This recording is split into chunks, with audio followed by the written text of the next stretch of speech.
When I was a little boy growing up on the farm and living with my parents and my four brothers, we tended to get into trouble from time to time. I had an aunt, her name was Carol Ann, and she used to say that we were just like Dennis the Menace times 5, because there were 5 of us. And particularly my twin brother and I, well, we would find all kinds of mischief in what one wouldn't think of, the other would, and so together we were double trouble. One time, I think it was for Christmas, we received a toy toolkit. Now, toolkits in those days are a little different than today. The toys were a lot different than today. Toys today are made safe so that you don't hurt yourself or someone else. In those days, they were very realistic. So our toy toolkit could actually do things tools could do. So the saw had metal teeth, and we thought we ought to use the tools that we were given, and so we practiced on the chairs to our dining room set and sawed a couple of the legs off. And the hammers were real iron with a wooden handle. And so one day when the neighbor was there and parked his car outside, we knocked out his headlights. And since we had a toolkit and we lived on a farm, we thought that we were regular farmers. And farmers do a lot of work around the farm, and often it involves machinery. And so that means driving a tractor, pulling a wagon, combines and that sort of thing. And so we knew where Dad hid the key to the combine. And so we found that, and we went down to the machine shed and we started the thing up. I'm not sure. We were only about 5 years old. How in the world we ever did that? And miraculously, and I don't know how this happened either because I am terrible at backing anything up, but we actually got the combine out of the shed without hitting anything. Well, and we thought if you can drive a combine, you should be able to drive a car. And so we found the car keys, and one of us climbed up there into the driver's seat and put the keys in the ignition and started it up, and the other one worked the brakes while he was on the floor. Now that didn't end up quite as well. We ran into a gas tank in the driveway. Thankfully, it didn't explode. So, needless to say, after that, and this was all in about one afternoon, by the way, I wished that I could have taken some of it back. And it reminds me of a little cartoon that I've seen of the real Dennis the Menace. Hank Ketchum describes a time when little Dennis was in trouble, and literally the handwriting was on the wall. So imagine, if you would, that this is a wall in his house, and these are Crayola crayons and not markers, and he had drawn all over the wall. He had made a little cowboy figure with his 6-shooter, and he had made a house, and he had drawn some clouds, and he had a little dinosaur figure, and all kinds of different things. And he had his Crayolas all over the floor. He had a picture of himself as well, and he had all these things drawn. And there he is now. He's sitting in the corner in his rocking chair, because that was usually his punishment. Put him in the corner so he could think about what he had done, right? Well, we know what he was thinking because the caption says, "Boy, I wish life came with an eraser." And don't you? I mean, don't you wish life came with an eraser? I sure know that day when I was young, I wished I could have erased that whole thing and gone back in time. And not just when we're little. How many times in our teenage years that we think about the really stupid things we've done that we wish we could have gone back a day or two and made a better choice. And as we grow up and we have relationships, whether with a spouse or a friend, we wish we could turn the clock back on what we said. Because once the words come out, they're really hard to erase, aren't they? Or the stupid things that we've done in anger to hurt someone, or even the emails that we send from time to time. Should have hit that little delete button before we sent it, shouldn't we have? So often we wish that there was an eraser, or at least a time machine to go back. When we did our confession this evening, we used the words from Psalm 51. And you remember where those came from, right? King David. And what had David done that he would write those words? Cleanse me with hyssop, and I will be whiter than snow. He had committed adultery with Bathsheba, right? And not only that, he had murdered Uriah. And he tried to cover the whole thing up. I mean, you talk about scandals in modern day, government. This was nothing compared to what David had done. He wished he could go back and do it all over. Or let's go back even further than that. Way back to the Garden of Eden. Very first sin. How many times do you think Adam said, I wished I had never seen an apple tree in my life? Or maybe in the New Testament, there's Saul, who becomes Paul. How he had murdered the followers of Jesus Christ. And then later, as he is a follower, certainly remembering the blood that he had watched being shed. How we wish that life came with an eraser. A lot of people, they think that even if they can't erase the past, and they can't turn the clock back, that maybe they can at least change who they are. But we all know it's really hard to change, isn't it? Jeremiah recognized that. And he wrote once, rhetorically speaking, can an Ethiopian change its skin? Can a leopard change its spots? Well, neither can you do good, who are accustomed to doing evil. If only we could erase the past. If only we could go back. If only we could change our character and not do all of those wrong things that we've always done. Maybe you've seen a sign and it goes something like this. Watch your thoughts because they become words. And watch your words because they become actions. And watch your actions because they become habits. And watch your habits because they become character. And watch your character. It becomes your destiny. And we think, well, who sees my thoughts? They're just little things. They're fleeting. I can change them. Nobody else even knows what's going on in here. But once those thoughts are crystallized into words and they come out of your mouth, then it's real, isn't it?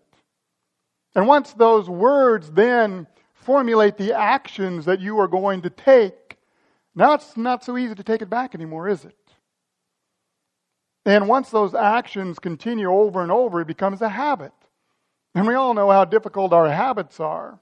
I don't know how many times I've been driving and I'm supposed to go not home, but on a visit to someone's house. And the next thing I know, I'm right back at home because the car knows the way. And vice versa, when I leave home, I almost always end up here at church. I go, wait a minute, I was supposed to be at the store.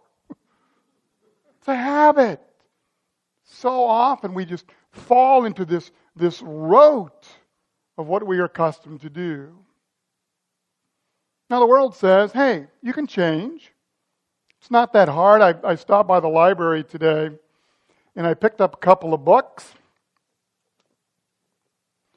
Some of you are familiar with these. They're the yellow books for dummies, and the orange one for complete idiots. I wasn't sure which one I was, so I picked up both. You know, there's over 200 million of these. 200 million of these in Americans' homes, just Americans' homes. And over 4,000 different topics. I just picked up a couple. The Idiot's Guide to Dog Tricks, because everybody needs to know that. Chess openings for dummies. This one I actually know how to do. It's raising chickens for dummies. I've done that. You know, psychologists say that there would never have been a market for this kind of thing in the 60s and 70s and 80s, but then something changed. It's called the computer. And we got so overwhelmed with technology, we became so afraid that we would not be able to keep up. Even people who are incredibly well educated felt like a dummy. And so, very smart marketers said, well, let's just play off of that. We now feel stupid. We feel like an idiot. I still feel that way when I try to get Netflix on my TV. I have to call the kids in college, which button is it? But no longer then did people feel like they were adequate. We feel like dummies and idiots. And so we resort to reading books, self-help books like this, so we can get better, not accepting who we are or loving who we are or having confidence in who we are, but always wanting to get better. And I have to admit, I've read self-help books most of my adult life. I remember one of the very first ones that I read was Norman Vincent Peale, who actually was a Christian preacher. He wrote the book on positive thinking. And I read this probably 30, 35 years ago. And I remember opening the book up, and it said something to the effect of, congratulations! You've opened the book, you're going to better your life. And then chapter after chapter, it told you what to do. So about 30, 35 years ago, I'm not married yet. I'm just starting out in my career as a teacher. And it said in the first chapter that you should spend 15 minutes a day in a rocking chair thinking positive thoughts. And I thought, I don't have a rocking chair. I'm not going to go out and buy a rocking chair. Maybe I can sit at the kitchen table and that'll work. It also said that you are to get up early before you go to work. And I don't like to get up early either, but I thought, I'll give it a shot. So I tried it. And then the next chapter said something like, write down 3 goals for the day and put them in your pocket. So I did that. And then the next chapter was something like, write a letter every day to someone who has had a positive influence in your life. So I did that. And the next chapter was something like, and take 2 opportunities a week to volunteer your service to a good cause. So I tried to do that. And then the next chapter was something like, and have 3 conversations every day with positive-minding people. And after about a week of that, I decided that I didn't want to change at all because it was too much work. And so it goes. It is incredibly difficult to change. The Ethiopian doesn't change its skin. The leopard doesn't change its spots. And sheer willpower or positive thinking doesn't erase our past. But there is a power that is so much greater than anything we can do on our own. And it is that power whose presence we have come into once again this evening. as we continue our journey in this most holy of weeks, coming tonight to the Lord's table, we will literally come to this table and eat Christ's body and drink His blood, in, with, and under the bread and wine. And God promises that in that, our past is erased. We are washed whiter than snow. We have been purged with hyssop. For it is in the blood of Christ, which has been shed on the cross, that there not only is the cleansing power of forgiveness, but there is the divine power to erase our past as well. You know, counselors will tell you that if you do something and you don't own it, it will own you. And so often people think if I do something that is bad or evil, something that hurts other people, something that's against the will of God, it's not really me. It's just a quirk. It's just a flaw. It's something I can erase. It's something that I can change. But the Bible says, and unless we own our sin, it will own us. Unless we recognize that we are not only people who sin, but we have the guilt and the shame of a sinner. If we don't admit to who we are and what we have done, then there's little chance at all that we'll ever change. The good news for us tonight, that after we go to this meal and receive the forgiveness that God promises through what His Son has done for us, and as we go to the conclusion of the service, and as we traditionally do on Maundy Thursday, when we strip this altar bare, that is how God views our sin. As if it were never here, as if it never happened. And His blood literally cleanses our shame, our guilt, and our sin. And God no longer sees the past, but only our present and our glorious future as forgiven children, changed, literally, children of God. All of our sin is erased, and the righteousness of Christ covers it all. May God grant that to you once again this evening. Amen.